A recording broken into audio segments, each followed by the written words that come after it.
इससे पहले कि मैं कुछ बोलना स्टार्ट करूं, हम लोग थोड़ी सी एक्सरसाइज कर लेते हैं। लेफ्ट हैंड को ऐसे ऊपर करेंगे,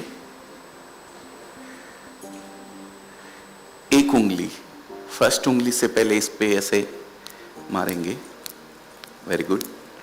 फिर सेकंड से, फिर थर्ड से, फिर फोर्थ से। थैंक यू दोस्तों। मैं अजय अजमेरा, सीकर में मेरा जन्म हुआ 1972 में, और पढ़ाई मैं कंप्लीट नहीं कर पाया था। 11वीं क्लास तक मैं पढ़ा था। कॉलेज ड्रॉप आउट करेंगे और पीईटी का एग्जाम देंगे तो इंजीनियर बन जाएंगे। साइंस सब्जेक्ट मैंने ले रखी थी। वहां से जब एग्जाम का टाइम आया तो एक टाइफाइड करके भाव बोलते हैं राजस्थान में, भाव करके बीमारी थी, टाइफाइड जिसको बोलते हैं, वो बीमारी मेरे को हो गई तो 1-1.25 महीना लगता है उसको ठीक होने में। एन एग्जाम के टाइम पे मेरे को वो टाइफाइड हो गया तो मैं एग्जाम दे नहीं पाया। एग्जाम नहीं देने की वजह से मेरा मन एकदम आउट हो गया कि यार अब नहीं पढ़ना है। तो मेरे को बोला गया जाओ कहीं ना कहीं नौकरी करो, या तो सूरत नहीं तो गुवाहाटी। पर मैंने सूरत चूज किया। सूरत चूज इसलिए किया कि मुंबई नजदीक था और उस समय फिल्में चलती थी, लव स्टोरी खूब सारी, दिल, मैंने प्यार किया, घायल। तो फिल्मों का भूत सवार था एकदम जोरदार, और ये इच्छा थी कि भाई सूरत जाएंगे, 3 घंटे आगे मुंबई है, वहां से मुंबई भी पहुंच जाएंगे और सुभाष घई साहब बुलाएंगे अपने को कि आ जाओ, बस तुम्हारी जरूरत थी इंडस्ट्री को। 1992 एंड में, दिसंबर में, मेरे को 1200 रुपए पर मंथ से नौकरी मिली और मैंने एक मैन्युफैक्चरर के यहां जॉब करना स्टार्ट कर दिया। जॉब करते करते करते करते 19 साल मेरे को निकल गए। 2011 तक मैंने जॉब किया। जॉब करने के दरमियान बहुत सारे ऐसे मोमेंट आए, ऐसे बहुत सारी चीजें आई जिसने मेरे को बहुत कुछ सिखाया था। पापा को बताता था कि ऐसा हुआ, ऐसा हुआ, ऐसा हुआ पापा, तो पापा कहते थे एक ही चीज, बेटा नौकरी हो चाहे कुछ भी हो बेटा, काम कोई भी छोटा नहीं होता है। तू भले ही शहर का मोची ही बनना, लेकिन तेरे जैसा मोची दूसरा शहर में नहीं होना चाहिए। मेरे को पापा ने हिम्मत दी, बोले कुछ पाने के लिए कुछ खोना पड़ता है बेटा, और ये समय तेरे को देना पड़ेगा। तो मैंने उस नौकरी की मानसिकता दिमाग से ही निकाल दी कि मैं नौकरी कर रहा हूं। मैंने एक ही चीज करी कि मुझे यहां काम सीखना है और मालिक बन के सीखना है। मैं नौकर बन के यहां काम नहीं करूंगा। मालिक बन के को मालिक की कुर्सी पे बैठ जाना मालिक नहीं होता है। मालिक वो होता है जो जिसके मन में एक दर्द होता है कि भाई 1 पैसे का भी नुकसान अगर कंपनी को हुआ है, फर्म को हुआ है, तो वो नुकसान मेरा नुकसान है, मालिक का नुकसान नहीं है। ये सोच के आपको काम करना पड़ता है, तब आपकी मानसिकता मालिक वाली होती है।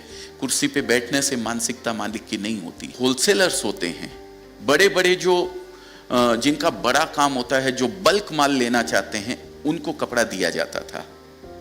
लेकिन मैंने क्या किया, जब वहां पे ये तकलीफ देखी कि छोटा छोटे कोई कस्टमर आते हैं और वो कपड़ा मांगते हैं हमारे यहाँ आकर के, तो हमारी कंपनी के अंदर मना कर दिया जाता, और अपनी एक कंपनी चालू करी ये सोच के कि मैं एक रिटेलर को भी कपड़ा दूंगा। पार्टनर्स भी आ गए, सब हरा हरा दिख रहा था, सबको बढ़िया बढ़िया दिख रहा था। अब कंपनी शुरू करने के बाद वो छोटे छोटे जो कस्टमर आते थे, उन छोटे कस्टमर तक, सूरत में तो 50,000 मैन्युफैक्चरर है, उन छोटे जो कस्टमर थे उनको पता कैसे लगे कि भाई एक कोई अजमेरा फैशन इन लोगों के बीच में आया है जो छोटे व्यापारी को भी कपड़ा देता है। एक अजय अजमेरा ऐसा कोई है जिसने एक ऐसी दुकान चालू करी है, एक ऐसी मैन्युफैक्चरिंग चालू करी है जहां पे रिटेलर को भी कपड़ा मिलता है, छोटी अमाउंट लेके आने वाले को भी कपड़ा मिलता है।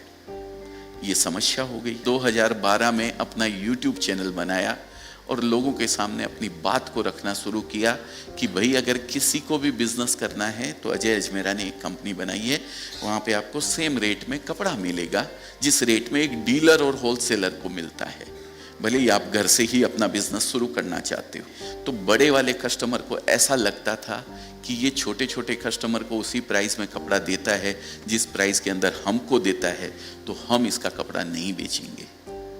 2015 में ऐसी पोजीशन आ गई कि वो बड़े कस्टमर तो साइड हो गए और छोटे कस्टमर बचे नहीं। वो मात्र 10, 15, 20 कस्टमर, 25 कस्टमर बचे हुए थे हमारे पास में। अब पोजीशन ऐसी आ गई तो क्या करें, नुकसान होने लगा फर्म के अंदर। पार्टनर्स बोले हम तो नुकसान में साथ रहेंगे नहीं, हमारा पैसा हमको दे दो, हम तो जा रहे हैं छोड़ के।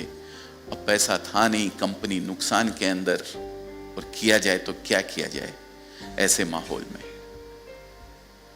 मैंने अपना घर गिरवी रखा, मैंने अपनी गाड़ी गिरवी रखी, मैंने अपने वाइफ के गहने बेचे, मैंने अपनी वाइफ के गहने गिरवी रखे, लेकिन अपनी कंपनी को डूबने नहीं दिया, क्योंकि मन में एक अच्छा भाव था, एक अच्छा कोष था कि मेरे को उन छोटे लोगों को सपोर्ट करना है जिनको सूरत में कोई सपोर्ट नहीं करता है, कि ये जगह मेरे पास बहुत कम पड़ रही है, अब मैं करूं तो क्या करूं, मुझे आगे इसको लेके जाना है, मैं क्या करूं। अब पैसा हाथ में था नहीं, बिल्कुल भी इतना ज्यादा कमाई नहीं थी, नुकसान से कैसे जैसे बाहर निकल के आए थे।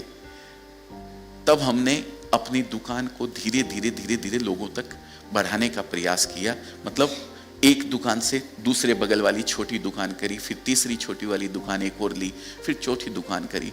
अब जो फोन आते थे मेरे ऊपर, तो फोन मैं खुद उठाता था, मैंने अपना पर्सनल नंबर दे के रखा हुआ था। वो पर्सनल नंबर पे इतने फोन आते थे बाहर से कि सर हमें भी बिजनेस करना है, सर हम भी सूरत से कपड़ा लेना चाहते हैं। इतने फोन आते थे कि पूछिए मत बात। और मैंने शुरू से एक चीज मन के अंदर ये रखी थी, अगर कोई 80% भी आपका काम कर लेता है अगर, तो आपको उस काम को डाइवर्ट कर देना चाहिए। तो मैंने अपनी टीम बनानी शुरुआत करी और अपने साथ लोगों को जोड़ना शुरू किया। मैंने अपना काम डाइवर्ट किया लोगों के पास कि जो काम मैं कर रहा हूं वो काम आप करो और इस काम को धीरे धीरे धीरे धीरे आगे बढ़ाओ। 450 प्लस लोगों का परिवार है जो हमारे टीम मेंबर्स हैं पूरे के पूरे।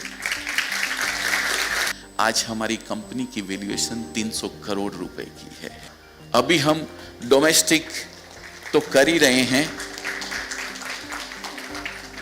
हमने नेपाल चालू किया है, अब हम दुबई जा रहे हैं, इंटरनेशनली ग्लोबली हम लोग जा रहे हैं। पूरे